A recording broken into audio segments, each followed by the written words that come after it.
Rolling now. So hello, my name is Liam Fuller. I'm here with Joe Christ, and we are in Coopersburg, Pennsylvania. Today is the 8th of August, and I just want to start with, do I have your permission to conduct this interview? Yes, you may. Okay, awesome. So I'd like to start at the very beginning of your life. Can you walk me through your family life, your early childhood development, where you were born, and in what year? This is a copy of my birth certificate, which has me registered as a male for the obvious reason. And I was born 3 miles from here in Northampton County. We are now in Lehigh County, just 3 miles away. The year was 1927. I was born 2 weeks after Charles Lindbergh took off from Roosevelt Field on Long Island and landed at Le Bourget Airport outside of Paris. So I grew up with the age of aviation, and yes, I have a pilot's license.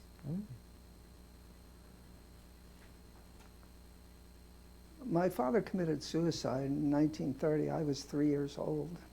The Great Depression had begun just about 6 months before. And I was number 7 of 8 kids my mother had, and she couldn't afford us 2 youngest. I was 3, my kid brother was just about 18 months old. And we were put into an orphanage run by at that time, it was the Evangelical Reformed Church of America. Originally, it was founded in the middle of the American Civil War in 1863, and it was called the German Reformed Church of America. Incidentally, English is my third language. My father spoke German to me, and my mother spoke Pennsylvania Dutch. Her family had been here since the American Revolution, before the American Revolution. And my great-great-great-grandfather was in the Continental Army. He's buried just north of the town of Northampton in the Cridersville Church Cemetery. I've done a lot of family research. I had to because I was going to grow up in an orphanage. Anyway, I have here my photos, my admission photo and my discharge photo. And if you look at my discharge photo, you'll be amazed at the length of my legs. Oh, yeah. Right there is the most obvious factor of Klinefelter's syndrome. The rest of it, which is also easy to identify, but I've had it corrected, is dentures like you wouldn't believe. I had teeth growing outside the row, I had teeth growing sideways in the row, and I had some teeth growing horizontally in the row. And I've had it all corrected with some very expensive orthodontics. Yes, my teeth are my own. I was 18 upon graduation from high school, and World War II was in full swing. And about 2 weeks after my graduation, my birthday is in June, and 2 weeks later I had the card, "Greetings from the President, you have been selected," you know. And I had to go down to Philly to get checked. And about all they did down there was to make sure you had only 2 eyes and just 1 nose. And I was sent to Indiantown Gap. And during the processing there, getting a uniform, being thoroughly checked physically, dentally, optically, everything, the next was the questions. And one of them was, can you speak any foreign language at all? And my reply was, sure, ich kann ganz gut Deutsch sprechen und ich schwätze auch Pennsylvanisch Deutsch. And that was it, right then and there. That was going to determine my military career. I didn't even have to go through basic training. They gave me a railroad ticket and the dining car tickets to get me down to the railroad station in Richmond, Virginia. and I was told to report to the military police desk in the railroad station. They would take me to my destination. My destination was a German-speaking prisoner of war camp about 15 miles off the main highway south of Richmond, way out in the forest. There were 1,988 members of Rommel's Afrika Korps stationed there. All of this was kept away from America, the American public. Roosevelt deliberately did it. There were 650 such camps scattered coast to coast, and we had 387,000 German soldiers right here in our country. Anyway, we also had 15,000 Italians and 5,000 Japanese. So this was going to be my job, dealing with these German prisoners of war. This is the flyer right here that I handed out. I've spoken to various historical societies, a couple of photos and an explanation of what we did. Anyway, they needed kids like me who could read their incoming mail to censor it, and the outgoing mail also to censor it. No military information was to be passed. Yeah. Anyway, at the end of the war, they had to be taken back to Europe under the terms of the Geneva Convention. And this was going to happen. We took them from Richmond in early December of 1945 up to Camp Shanks, New York, until transportation could be arranged overseas. This was early December. And it was early January when we finally got a ship. And we were not going to go with the United States Navy. We were going with the Merchant Marine on a brand new, first time out Victory ship. The smell of paint right there was sickening. Yeah. And it was now January, and everything you've heard about the North Atlantic in the wintertime is true.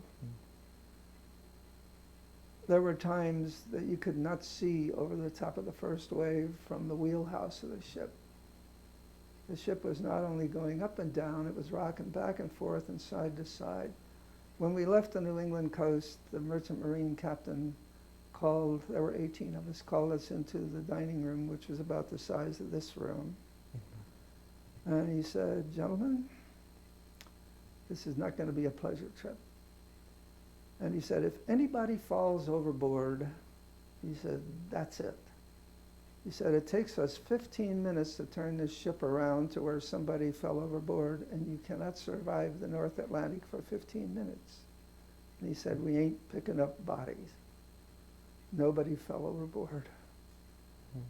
Well, anyway, we got into Le Havre. On the way in, the only wartime incident we had, one sunny morning in the English Channel, the ship's engine stopped and the captain came on the intercom, "All hands on deck wearing life jackets." And when I got up on deck, I asked one of the merchant crew, "What's going on?" And he said, "Look over there." And about the length of a football field away, there was a floating object in the water, a floating mine.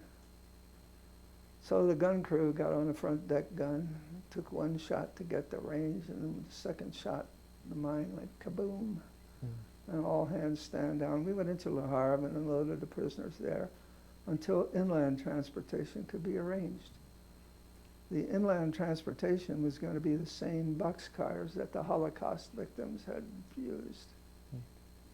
It was now early February, and the ambient temperature was about 0 degrees Fahrenheit.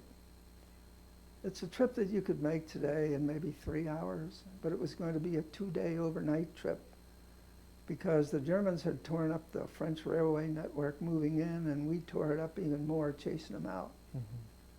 So we were carrying whatever we were going to eat or drink for those 2 days, and I don't ever want to be that cold again in my life. Yeah. When we got to we dropped them off at the railroad station, Gare du Nord, the Northern Railroad station in Paris, and took them there by truck convoys to a camp near the town of Compiègne. And when we herded them into that camp, when the gate closed, the French tricolor came down, and a red flag with a hammer and sickle went up. They were going to be the property of the Russians. That soured me in the army right there. Anyway, you have to understand that at the conferences at Tehran in 1943 with Roosevelt, Churchill, and Stalin, Stalin said, "I want you prisoners when the war's over." And he also said the same thing in March of 1945 again, when the three of them met at Yalta. And in the summer of 45, he said the same thing to Harry Truman at Berlin, Potsdam. State Department records all show this. And the State Department can also say, we didn't turn them over to the Russians. The French did. Well, anyway, that soured me on the whole thing. And when we came back, we were given a weekend in Paris, all 18 of us, at the Rainbow Corner Hotel. And I'll tell you this, I wasn't interested in seeing the Eiffel Tower or the Louvre Museum or anything else. I was interested in a nice, warm, cooked meal, a warm bed to sleep in, and a bathtub full of hot water. Well, I came back to the States then in late February of 46, and I was assigned to the MP detachment over here in New Jersey until my discharge in December. They wanted to keep me. The Army was being disbanded, but they made me an offer. "Kid, if you'll sign on with us, we'll send you to the Provost Marshal's office in Washington, D.C. You can have a career with the Army." And I told them, "I don't think so. I haven't had a career in civilian life yet, and I'd like to give it a try." Yeah. Well, that's pretty much my story, and I have some photos here. The prisoners were living in GI barracks, and we were living in tents, and I can tell you it gets cold in Virginia in December. This is a view from the top deck of the ship, and you couldn't even see over the top of the first wave. This was the prisoners getting off the ship at Le Havre. And I was sent then, when I came back, to Camp Kilmer, MP duty there. I was with the 3rd Army Service Command. 3rd Army, if you know anything about World War II, was Georgie Patton's. Some of my classmates were actually with the infantry. I was lucky. The job I got, nobody ever shot at me, although I was always armed to the teeth. This is a story of my life. These are photos that were taken then at Camp Kilmer in New Jersey, the various uniforms we wore. The summer uniform, the downtown and the camp gate uniform, and the winter uniform. This is my discharge certificate, front and back, and a letter here from Harry Truman congratulating me. This is an article that appeared last Veterans Day last year in the Allentown Morning Call, a front page article. They were looking for untold stories of World War II, and they got in touch with me. And I was going to be a speaker at Arts Quest Center here at Steel Stacks in Bethlehem. I said, "Yeah, but I don't drive to unfamiliar places at night anymore." And they said, "That's okay. We'll send a limo to pick you up and take you back home." This is me on the job, Professor Joe. This was me at my son's home on Christmas. This was December of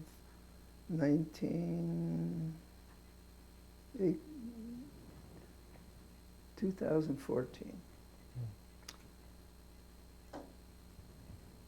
When I started teaching, I was going to be a teacher. I made a vow when I left that orphanage that I would somehow pay back society for what society had done for me as a kid. And I was going to help kids teaching. I had been working at Western Electric in Allentown while I was going to college. The Army paid, the GI Bill paid for a year and a half. I was in for a year and a half. But I had to pay for the other 2.5 years or whatever. And I took a job at Western Electric where I worked the middle shift. So I had classes 60 days a week, and I was working 6 days a week, and I had next to no social life at all.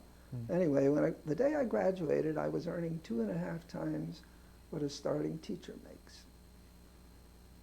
So I kept on working for a while with Western Electric. You know, that's a hard decision to make because a starting teacher was paid only $3,000 a year. And I could not live on that. So I worked for a while, and then I finally made the decision. I was 28. Better get on with this because till I carry out my vow, I'm going to be 40. Yeah. I was going to do it day for day, that I had grown up in that orphanage. And I bit the bullet and took that $3,000 a year job, but I couldn't live on it. So I was living at the time at the University Club in Bethlehem, where I was steward.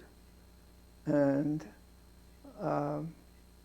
a friend of mine said, foreign cars are going to be coming on strong in this country. Let's get in on the ground floor. So we went into business. We took on the Triumph dealership. And to make a long story short, from September to December, I had made $10,000. Well, teaching was going to become my hobby, and the auto business was going to become my lifeline. This photo shows the last Porsche I owned. That was sold back in 2007. And the Porsche I have here in the garage cost me half of what I got for that. This was the last race car I drove. I drove race cars for 17 years. You know, I'm going to have to prove my manliness. And this was the last race car I drove. My son has it today, and he enters it in vintage events. This photo was snapped in the Simeone Museum in Philly, where it was on loan for 6 months. And this one was there too. This one I designed, built, and ran. This is a photo of that car. It was snapped by a professional race photographer. You had to have so many races under your belt every year in order to keep your license, and my car was not ready near the end of the year, and I ended up borrowing this junker from somebody out in Reading. And I took it down to Vineland, New Jersey, and won a race with it. Okay, that's pretty much it. From here on in, this is Michelle and me at my college Vespers service, Christmas Vespers service. This is that Porsche last year at a car show, and this is the same Porsche with its factory hardtop on it the year before. And now we get into the rest of my life. I was sent to Germany in 1974, August of 74, to teach English under the Fulbright Act. And that's where I met the woman who was eventually going to marry me. She knew me from day one. You really ought to look at these photos. This was taken in January of 75, right here in my kitchen. That's me and that's her. This photo was snapped in Atlantic City. This was in May of 74. This is an artist's sketch of me. And this is me right here in my backyard. We were having a swimming pool party in summer of 74. I was a hairdresser's model for the fashion shows. And how I met him, I knew I was going to Germany and I wanted somebody to rent my house for 2 years. Okay, how about a gay couple? No kids, no pets. So I went into the Stonewall Bar in Allentown, the best known in the area here, one afternoon, and the only 2 people in it were the bartender and me. And he said to me, "Madame, you look as if you don't belong here." I said, "I do." I'm looking for a gay couple to rent my home for a couple of years while I'm off to Germany. And he said, well, my lover and I could be interested in it. Who are you? And he said, I'm the manager of the trimmers salon at Hess Brothers store in Allentown. Mm-hmm. So we made arrangements to have dinner at their apartment in Allentown. And they had to come see the house and all that, and they finally said, we'll do it. And he said, you're going to be my model for the fashion shows. He said, you have the hair that every woman would love to have. And here I am, swimsuit and all. This photo was taken in sometime in the 80s. The clothes you see me wearing here, I wore on the airplane to California. And this was at Long Beach, California, and that's the Queen Mary in the background. This was another year. They're all marked here as the year. I'm with some drag queens on Santa Monica Boulevard at Halloween in Hollywood. Now we get to Keystone. On Friday evening of Keystone, I went downtown for dinner at an Italian restaurant. And I always stayed clear of the rest of the crowd, you know. And I always went in a little after, you know, I don't belong with these people. We just happened to ride the same bus. And the place was full up. It was about 7 o'clock on Friday evening. And I said to the maitre d', will you see if you can find me a seat somewhere? In Europe, if there's a vacant seat, doesn't matter where it is, you can take it, but you can't do that here. I said, see if somebody will have me sit with them. She said, I'll have the waiter look. And he came back and he said, yes, there's a father and daughter sitting up at the front window, they'll have you. So I went up there and I did a double take. Daughter was Nicole Maines. She was going to be the speaker Saturday evening. I was wearing my military decorations. I was Madame, but I had all the military stuff on. And she didn't want to know anything about World War II. Her very first question to me was, what did you do after the war? So we got into a long discussion. I told her I spent a year driving NASCAR, among other things. Went to college and all that. I was a teacher and blah, blah, blah. And we parted company that evening, and I thought nothing more of it. And Saturday evening, when she was going to be the speaker, one of the things she said, I've met a lot of people, nice people here, and last night I even had dinner with a NASCAR driver.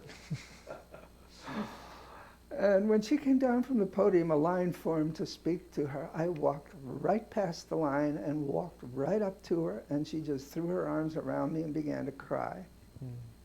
That's this photo right here. And as soon as I got her settled down, the photographer said, now turn around and face us. So that's this photo here.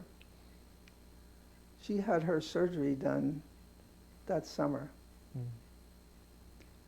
And the very first luncheon I had there, Chris Beck was the speaker, Lady Valor. And I was sitting about from here to the other side of the kitchen wall away from her while she spoke. But when she took the podium, she said, will the veterans in the audience please raise their hands? And mine went up. And when she was through speaking, she came right over to me, gave me a big GI bear hug, and whispered in my ear, which war? I said, World War II. And she took a step backwards and said, no way. Well, anyway, she said, will you be photographed with me? I'm running for public office, and this will make a damn good political photo. So that's this photo right here. This was taken at the Philadelphia Health Fair, LGBT group. This one was snapped at my college president's garden party, I told Michelle, you're going to have to look older to be with me. They thought she was my wife. And this was at Michelle's daughter's graduation party from high school. She's been divorced now for 16 years. Her daughter's a high school graduate. Her son will be a junior in high school this year. He just turned 16 and is working on his driver's license. This was taken in my church at a spaghetti supper on a Saturday night, just me and Michelle. This photo here was snapped at this year's Keystone. We were both dressed the same.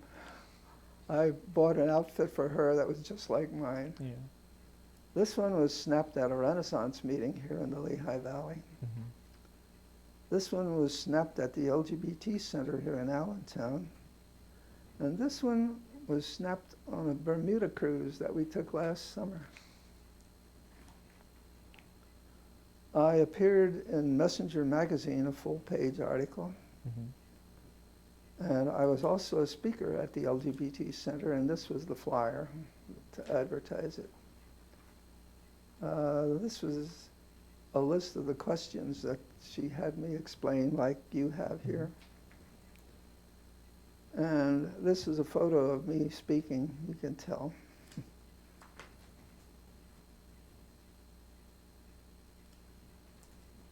And this was another shipboard photo. At this year's Keystone, this was the third time I had dinner with Sherman Lease, Dr. Sherman Lease. When I left Sunday morning, his office nurse even escorted me out to the car. Mm-hmm. This was me having lunch this year on Grand Turk Island in June. And this was Michelle and me in the dining hall on shipboard. And Michelle wanted to go fishing in the Cayman Islands, so I said, okay, she likes to go fishing. I can't eat fish. I want nothing to do with fish because I'm allergic. I break out in hives. So I said, okay, you do that. And she said, your hair is getting kind of long. Why don't you get a cut on the ship? So this is the haircut I have right now. And that's pretty much the story. Now, what would you like to know? Can we go sort of back a bit, and if you'd like to talk about anything that you didn't talk about, your experience living in an orphanage? I grew up with 29 boys in the orphanage. And as we became teenagers, I could see that what was happening to them wasn't happening to me. Yeah. But I was going to be different. I wasn't interested in sports. I just didn't fit in, more or less. So that was pretty much, it was a church-run orphanage where we had religion up to there. There was chapel every evening. And on Sunday, there was Sunday school in the morning, church in the afternoon, and chapel in the evening. So you got religion right up to there. Yeah. So, yeah, I'm still a member. It's no longer the Evangelical Reformed Church of America today. It's the UCC, the United Church of Christ. And I'm still a member. After the death of my wife 3.5 years ago, I lost my faith. I told the pastor that. My wife was one of the healthiest specimens you could imagine. She was a biker, a swimmer, a hiker. And when she finally turned ill and was first diagnosed, she was already at stage 4. She lasted only 5 more months. Now, she was very active with the church. Extremely active with the church. And my first question to the pastor when he came to see me was, where in hell was our gracious, merciful God when it came to Liz? And of course, he didn't have an answer for that. But anyway, I became a hermit for a year. And finally, people started to tell me, you better get out and around people again. And that's what took me to Keystone. Mm-hmm. That's where Michelle and I met. Her father had passed away. She was with him when he died of cancer. And she was right there in the vending area, and her first question to me was, where are you from? I'm from Coopersburg. Oh, I know where that is. Is the Potbelly Stove restaurant still there? I said, yeah, it's still there, but it's called Bubba's today. Mm-hmm. And we had a nice long conversation. She gave me her business card. We parted company and left. 2 weeks later, one Saturday evening, I got a phone call here. And the voice on the phone said, Joe, yes. Joe Christ, yes. You know, we were wearing those name tags with your surname and typewriter script down below. Mm-hmm. I said, who's calling? She said, this is Michelle. We met 2 weeks ago at Keystone. I said, whoa, where did you get my phone number? It's unlisted. And she said it was easy. I just typed it into my computer and hit search.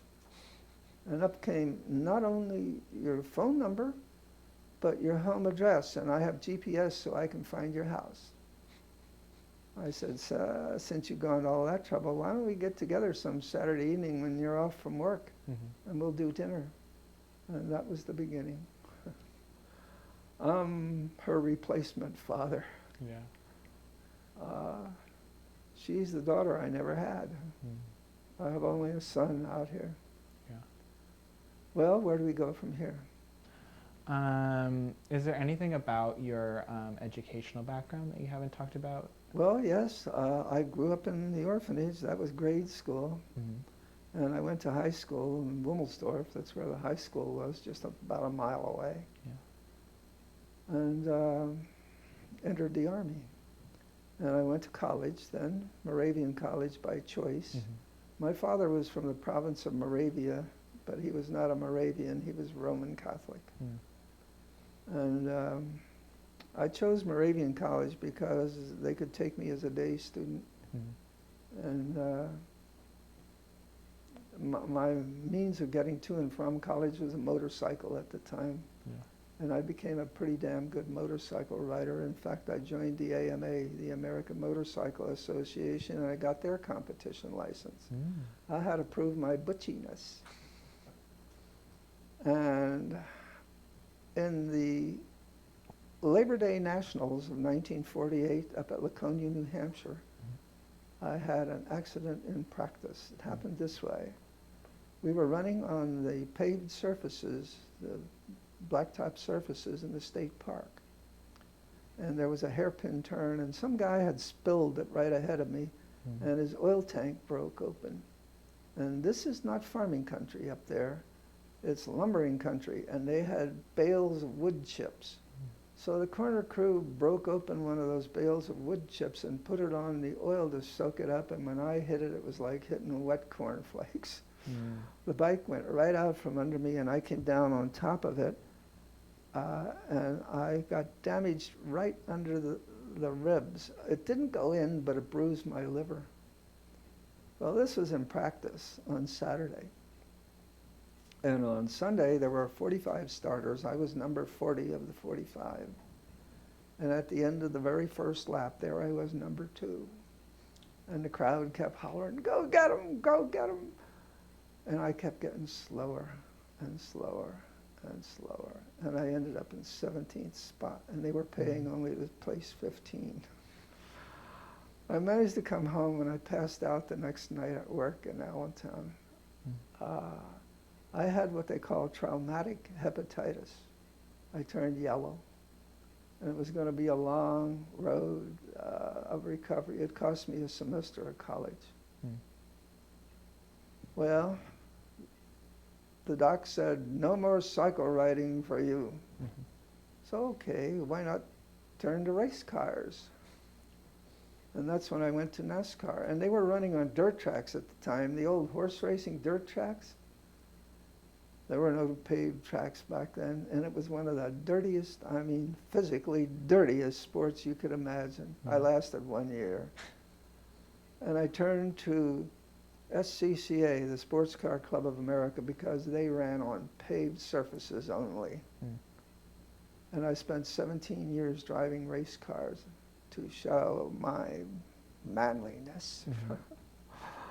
I ended up with 54 trophies. The small ones are out here above the kitchen cabinets. The big ones are upstairs in the attic. We didn't have room for display. But anyway, it was fun. 54 trophies, 17 years. That figures out to about 3 a year. I was pretty damn good at what I did. Mm-hmm. Anyway, when I got married, Liz said there's going to be no more racing and no more flying airplanes when you're with me. Mm. So I lived with Liz for 40 years and gave that up. And my son has the last 2 race cars that I drove. Mm. What year did you get married? We were married in,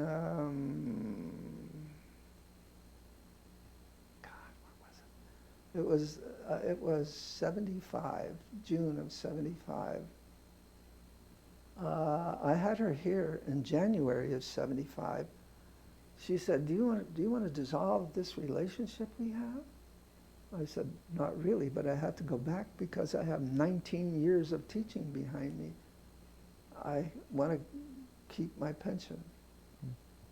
And after she checked the place out here, I own this house, you know. And she said, okay, I'll quit my job and we'll go back to the States. This was 76 that we came back.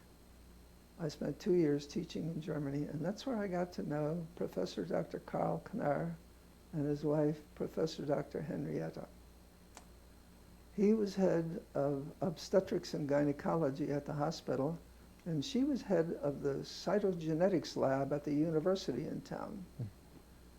She was also the head of Germany's nuclear commission. And would you believe, he was a doctor who had delivered a stillborn from my wife. This was the second marriage for both of us. In our first marriage, she had a stillborn. Anyway, they called the school. You have an American teacher there. Will you ask him if he'll help us with our English? All meetings, no matter where, of the World Health Organization have to be held in English. It's just like flying today. English is the language of flying. Doesn't matter whether you're landing at Tokyo or Berlin or Paris. The conversation to the tower must always be in English.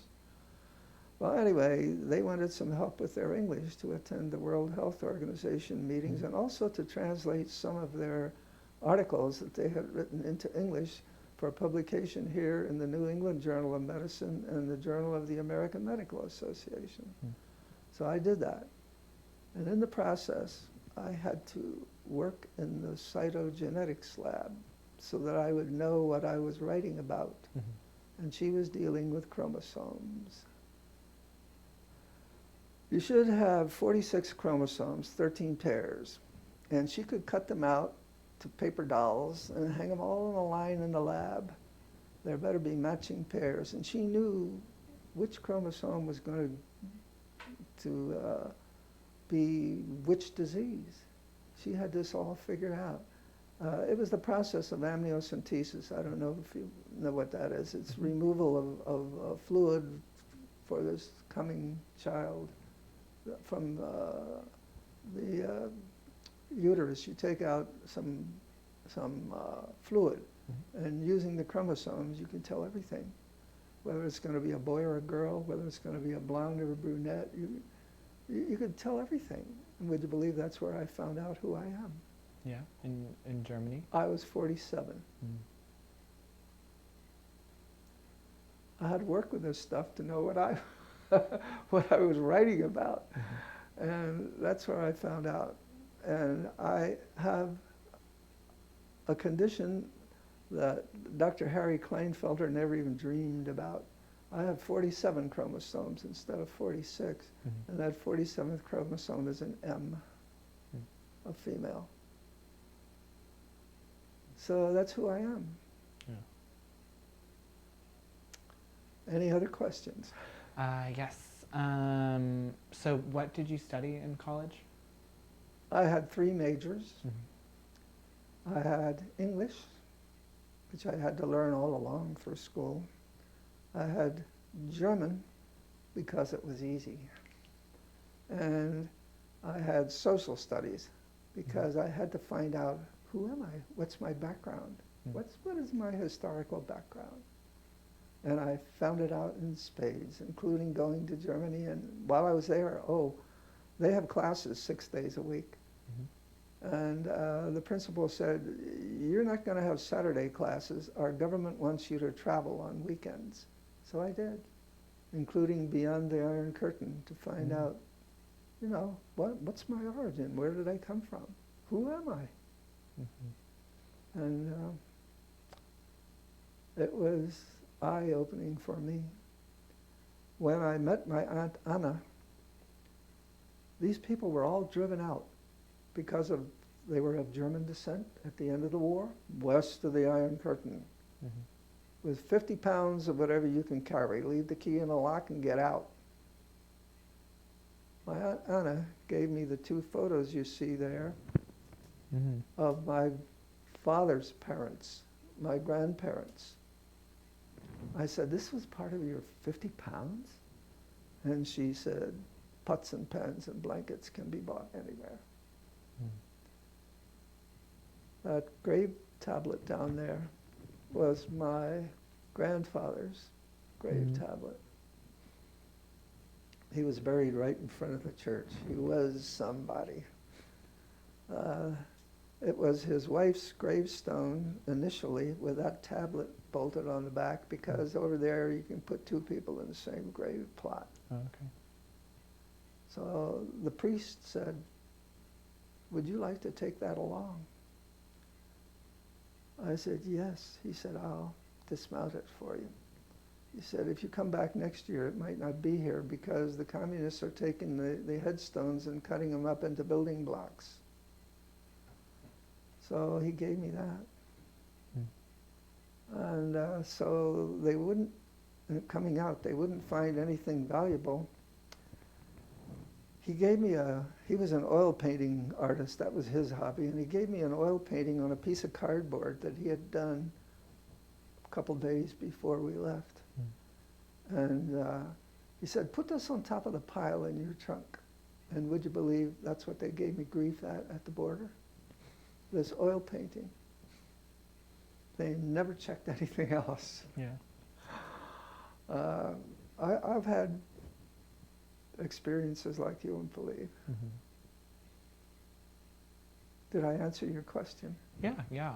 And then, so your family in Germany was on the other side. You had to go In the through- province of Moravia in Czechoslovakia, Yeah.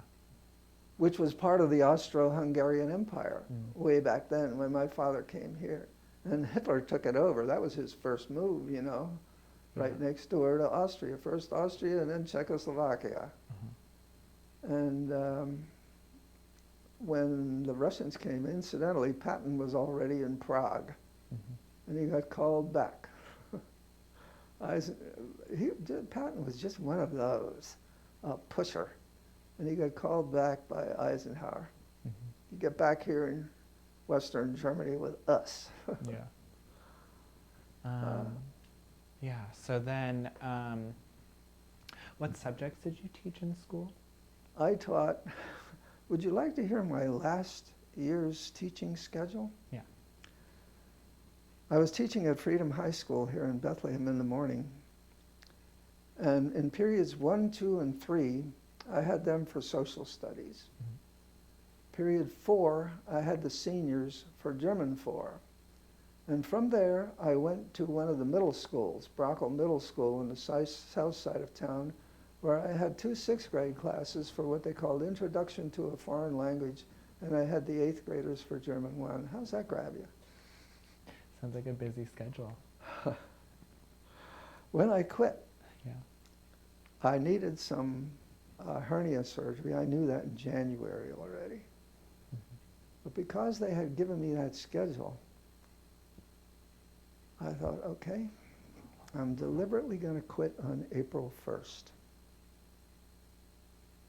And when I told the kids, they said, this is an April Fool's joke, isn't it? I said, no. The superintendent's assistant followed me around the rest of the day. You can't do this. Mm-hmm. We're going to have to hire 3 people to do what you were doing. Do it. So that was my last year of teaching. Anyway, I taught all 3 subjects. I taught English, German, and social studies. Mm-hmm. In fact, some of my social studies students used to say, you taught us as much English as you did social studies. I still have a student who calls me. Mm-hmm. This was my second last year of teaching. There's a student, I never had him in class, but I had known him since the 6th grade. And I had just come back from having half a kidney removed in February, and he met me in the hall and he said, Mr. Chris, hey there, I need help. I said, okay. I'll look up your records and get back to you. So I looked up his record. He had 3rd grade, 4th month reading ability. What the hell is a kid with 3rd grade, 4th month reading ability doing in an American high school as a junior? Well, his main problem was he couldn't read the driver's ed manual, which was written at the 7th grade level, and everybody had to take driver ed. So I got back to him, and I said, you're a bus student. You're going to take the bus to school every morning. He had a pretty poor attendance record. And I said, you're going to stay after school with me. You know, teachers stayed when the kids went home. I said, you're going to be with me every day after school. And you live along the route that I drive, so I'm going to see that you get home. And I said, if you screw up once, I'm going to drop you like a hot potato. Would you believe he didn't screw up? And at the end of the year, I took him up to the state police barracks and got his learner's permit. And that summer, he called me, he said, after his on-the-road testing in school, he said, I'm ready to go for my driver's test, will you take me? I said, yeah, but I only have cars with gear shifts, and you've learned on automatics. But we can take my mother's station wagon. He said, you want me to pass my driver's test in that? I said, it's this or nothing. So I took him up, and the state cop took him out at the wheel and went around the driving course, and he came back in. He said he done real good.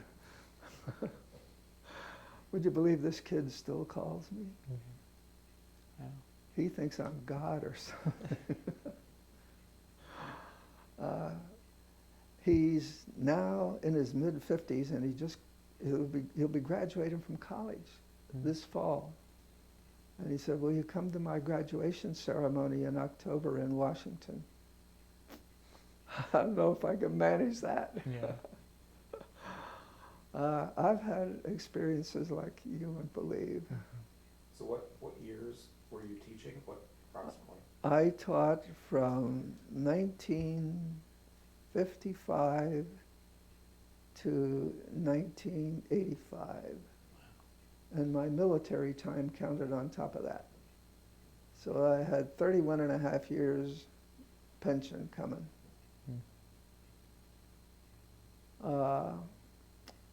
I live here alone, and I had to take Meals on Wheels. Don't kid yourself that it's for free, because it isn't. They go by your 1040 tax form. And Meals on Wheels cost me between $240 and $250 a month. The only thing free is the delivery. It's done by volunteers. Okay. And now? Oh, next question, sorry. I was enraptured. So is there anything about your military experience that we haven't touched on that you think would be important to bring up? I think we've pretty much covered that. Mhm. They needed my language skills. I didn't even have to go through basic training. Yeah. They needed me that badly. How did the flying, at what point did the flying come into your life that you started flying Mm. planes? Oh, that must have been in the early 80s. You want to know what groups? How did it all come about that you decided you wanted to do that? I decided to build an airplane. Mhm. And as a matter of fact, I was president of Lehigh Valley Chapter 70, the Experimental Aircraft Association. When I went to Germany, though, I had to quit, and the flight instructor that I had took over the project, and he eventually flew it. But Liz got me away from flying airplanes. My son used to go flying with me. He loved it. He used to go to the races with me. He loved that too, because he could be right there in the pit area with everybody else. Yeah. Does the name Roger Penske ring a bell with you?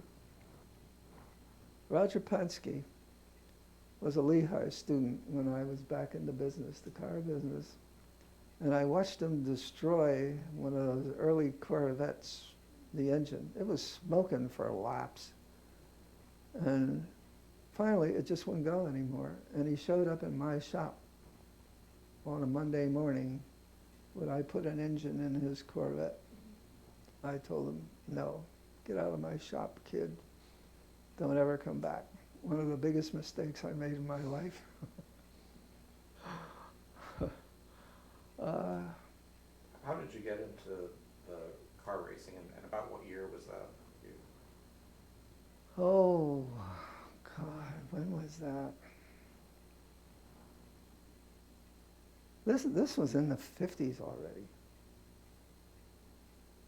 It had to be the late, well, I went cycle racing in 48, so it had to be the early 50s when I got into NASCAR. Must have been around 1950, because then I got into clean racing.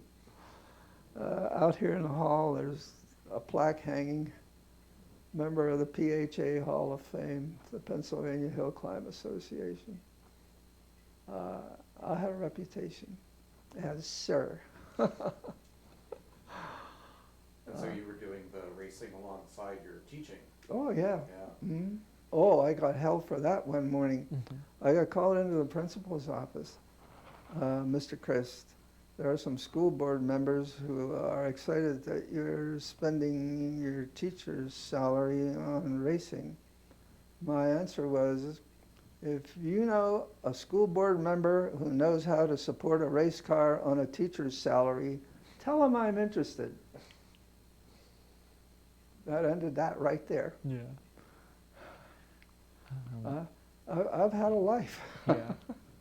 And then with your sort of like later in life, with your religious affiliation, were you part of any congregations? I'm still a member of this church. Yeah. In spite of the fact that I told the pastor 3.5 years ago, there is no God. Yeah. I go because my family's there. My niece is the church treasurer. She's the one who does my grocery shopping every week. Yeah. It's a family thing, Mm-hmm. you know. So I'm still a member. And the orphanage, I was president of the Alumni Association Oh, yeah. for a number of years. In fact, the director of development called me last week. She knows what I'm involved here. And this Saturday is Alumni Appreciation Day, and I think she'd like me to show up, but that's not going to happen either. It's Bethany Children's Home today. It was Bethany Orphans Home back then. Orphan became politically incorrect. So they changed it to Bethany Children's Home. But anyway, it's 15 miles west of Reading, or just off 422 at Womelsdorf. Mm-hmm. I go back. I'm very active with them. Yeah. And then, let me see here. So can you tell me about if you sort of went through a coming out process, what that was like? I didn't. You didn't? Okay. I led two lives. Uh-huh. There are people who know me as one or the other, and darn few who know me as both. Yeah.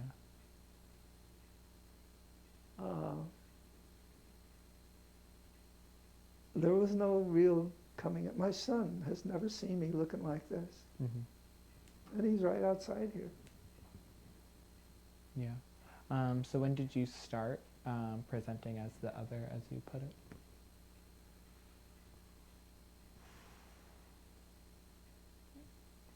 This was after the divorce.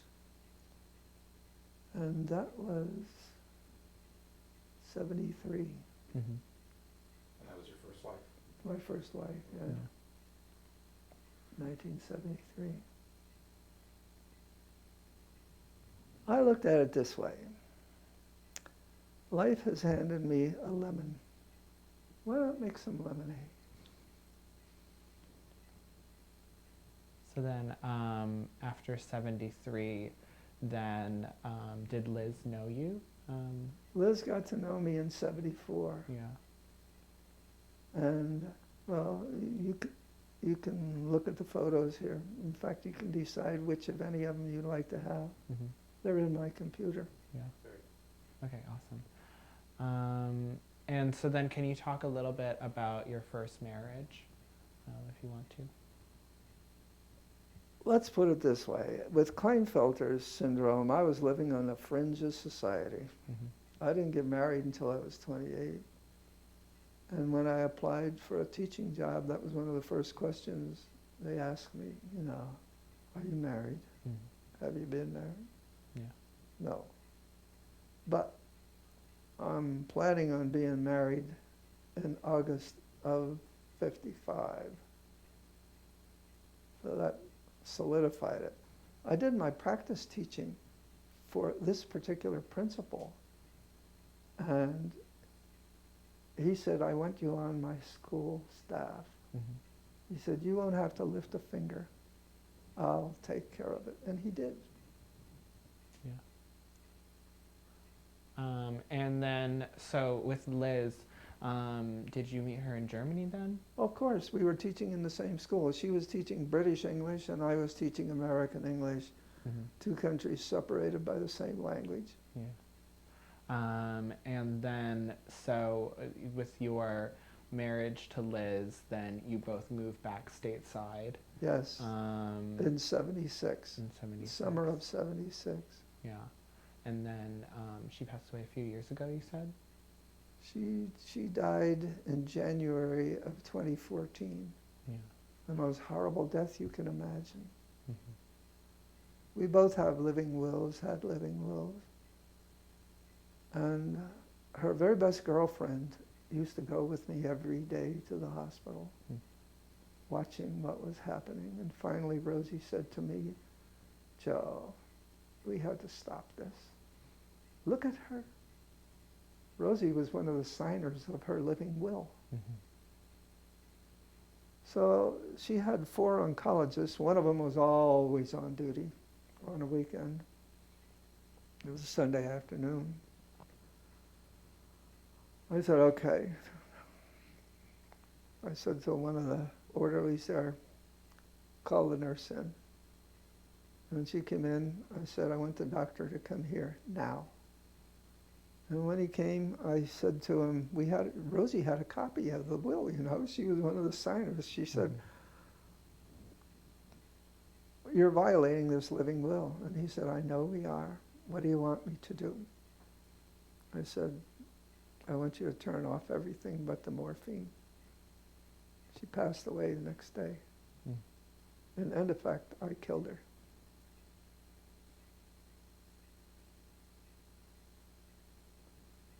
And is there anything in that relationship you had with Liz that you'd like to talk about? It was the best of a relationship you could imagine. Mm-hmm. There were people who used to say, you two are never seen apart. We weren't. We were a pair. She knew from the very beginning who I am and what I am. And toward the end, she was getting a little edgy about it. Mm-hmm. She said, look at the number of friends we have here. If they see You and me together as Madame. Oh, God. Can you grab that phone? It's right out there in the kitchen.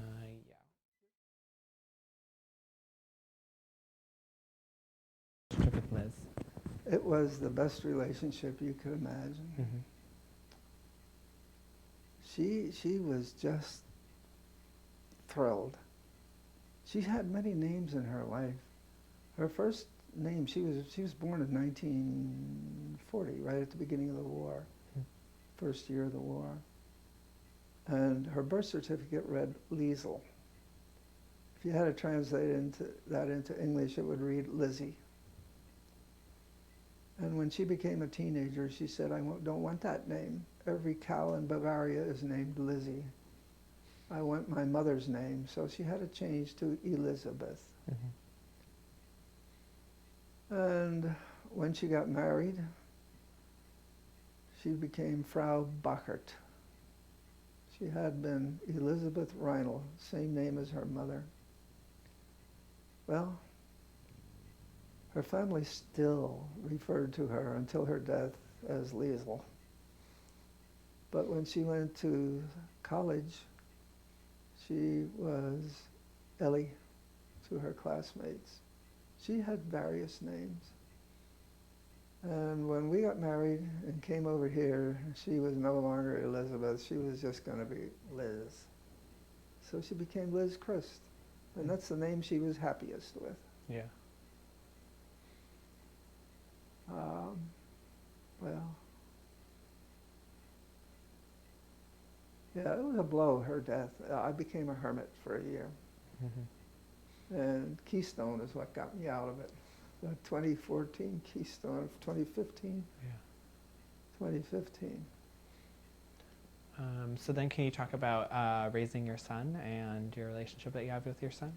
Oh, we had next to no relationship after his mother took him out. Okay.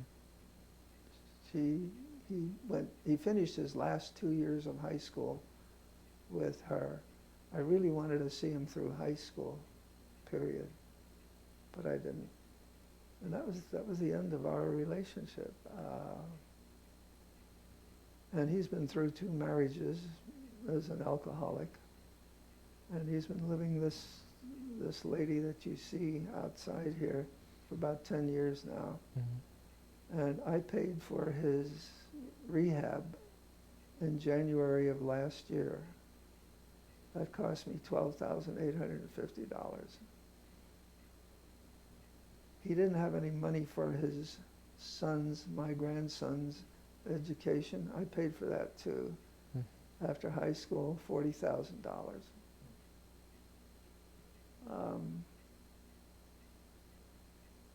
Well,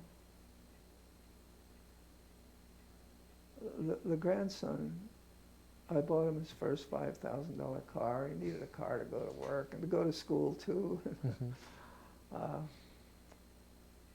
We get along. Yeah. He knows nothing though. Okay. So then Liz and you separated at that time? No, we stuck it out right to the end. But she was getting edgy toward the end there. Yeah. Supposing somebody sees the 2 of us together. Mm-hmm. It was the first wife you're thinking. Oh, it was the first wife? Your son was with the first wife? Yeah. The son was my first wife. Oh, okay. Sorry, I had everything all mixed up in my head. My first wife. Okay, yeah. So then, can you talk a little bit about your experience with Keystone, how you learned about it, and then also at Rose as well? On the internet. Yeah. You can do anything on the internet. Mm-hmm.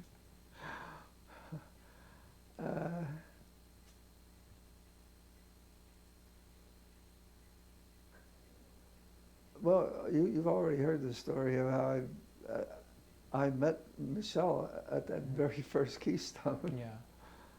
And I tried to break it off with her. I said, look at the age difference. I'm 40 years older than you are. You ought to be looking for somebody much younger. And she won't hear of it. She just won't hear of it. My son says, she wants your money. I said, no, she doesn't. I've lent her money and she pays it back. Yeah. So, what is your relationship with Michelle? It's father and daughter. Oh, okay. I'm her replacement father. Yeah. I can do things with her that she couldn't afford. I got her out of the funk that she was in after her father's death, and she got me out of the mess that I was in after Liz's death. Mm-hmm. So we were good for each other right there. Yeah. And I would still like to see Michelle come out with somebody much younger as a friend, but she hasn't been able to. She has too much baggage. She lives with her retired mother, a retired teacher, and her two teenage kids. Well, the daughter is now 20. She's in college, Uh-huh. the elder of the two. She got her divorce while she was pregnant with her son, their second child. Yeah. And she's been divorced now for 16 years. Mm. Young guys don't want that kind of baggage. Yeah. I told her that flat out. After growing up in an orphanage, I'm a realist. You look at the world the way it is, not the way you would like it to be. Mm-hmm. And I think she's learned quite a bit from me as a teacher. So then, what sort of capacity do you serve within Rose? Rose, Yeah. Liz's best friend. No, Renaissance. Am I getting the names mixed up? The Renaissance group. The Renaissance group. Yeah. Didn't you bring that up in the photos that you had? That was Michelle. Oh, that was Michelle. Oh, okay. Yeah, Sorry. yeah. I must have gotten it mixed up. And has your sort of identity influenced, be it your like social life, civil and political life, spiritual life? Well, after I retired, I became president of the Northampton County Chapter, Pennsylvania Association of School Retirees. Mm-hmm.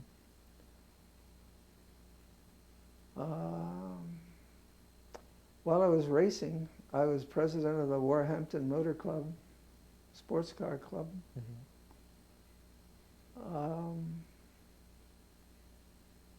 I was president of Bethany's Alumni Association. I've had all these jobs. Yeah. And then have you been like involved within the greater LGBT community? No. LGBT community? No. In any capacity? Okay. No. And are there any important events or turning points in your life that we haven't covered that you'd like to bring up? Not that I can recall offhand.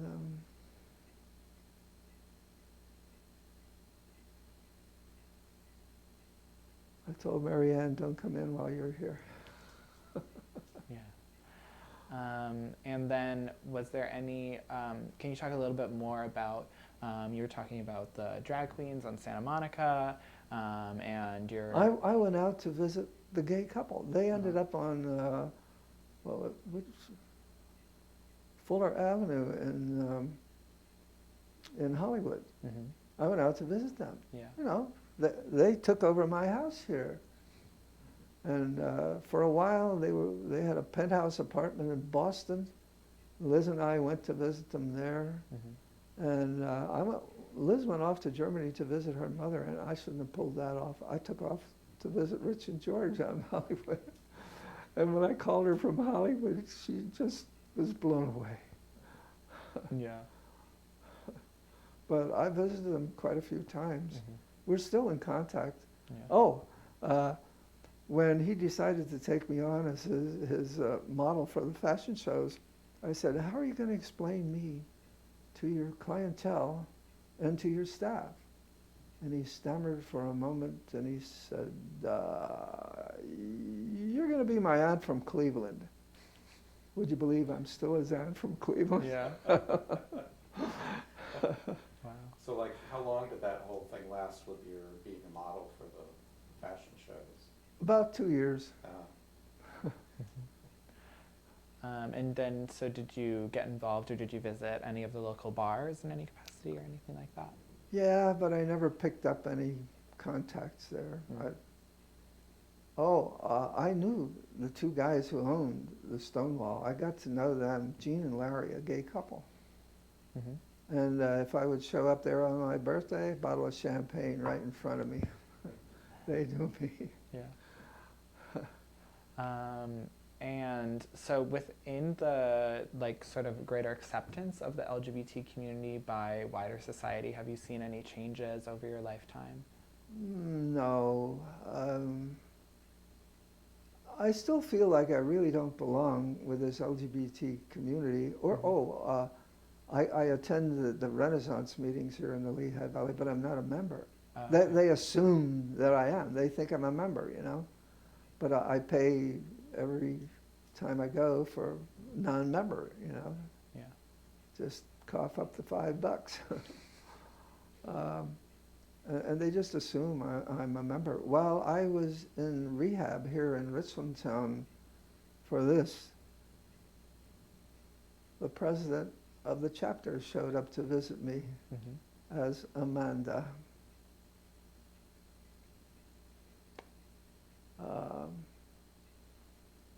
She wants me to attend the meeting this Saturday. I told her, I don't think I can go. Do you think you can arrange somebody? So she said, I'm going to send out a note to the membership. You need a ride. Mm-hmm. So I haven't heard from anybody yet. That was just this weekend.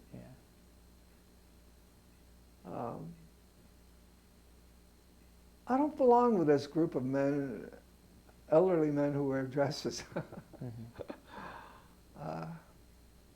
I'm physically a woman. Yeah.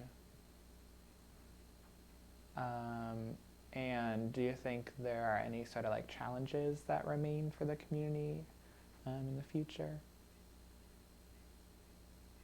I haven't looked at it from that angle, but let's put it this way. I've always had to live more or less on the edge of society. Mm-hmm. It was just a way of life. When I flew out, that one photo of me in the white boy shorts that I wore out to Hollywood, we got on the plane at Newark, and a girl can't go that far without taking her hairdresser along. So I took Tony along. Rich and George were now out on the West Coast, so I had to have another hairdresser. So I took Tony along. And he was a drag queen also. So would you believe, getting on the plane at Newark, they just pushed me right on. He was right behind me, and he's the one they stopped and checked. And he said, I don't believe this. You just walked right on that airplane, and look what they did to me. I have never been read or clocked or whatever you want to call it. Mm-hmm. Never, ever. Yeah.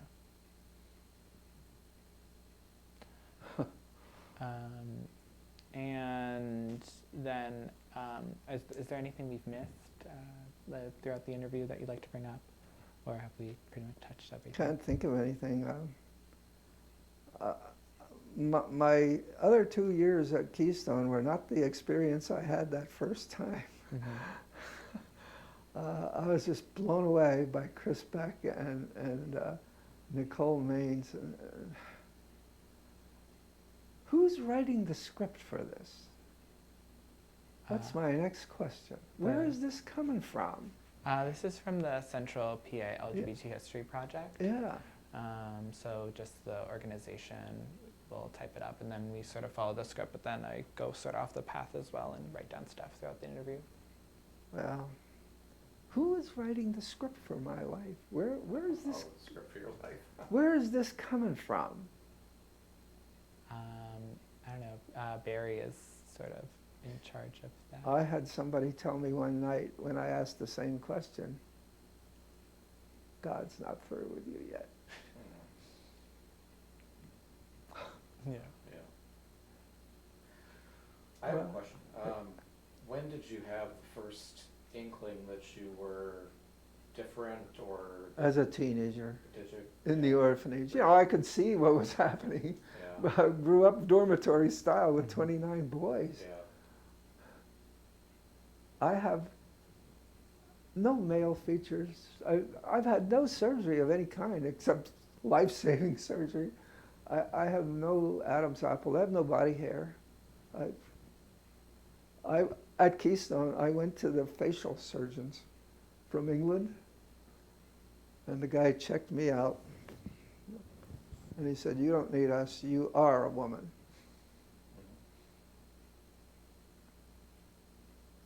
Well, I'll say this. Since I've been 47, it's been a hell of a different life. Like I said, make yourself some lemonade. Enjoy it. I really didn't want it. Yeah. And when at this Renaissance meeting, they keep telling me, "You better keep coming. You're our role model."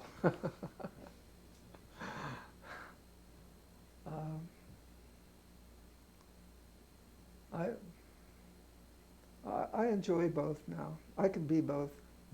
I just have to put on the right clothes.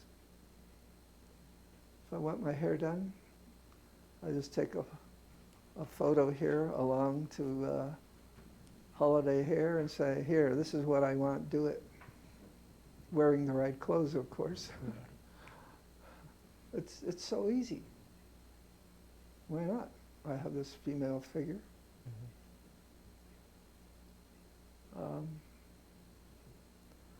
I used to be a 6-footer when I was at the military. Yeah.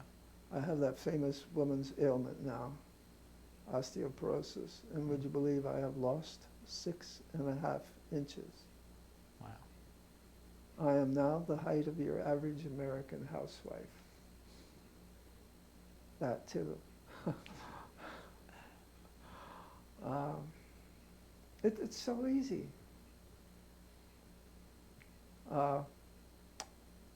On this cruise, I forgot to take the glasses.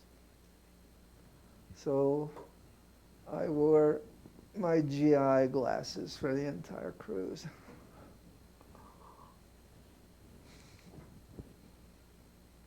That and a pair of earrings did it. Yeah.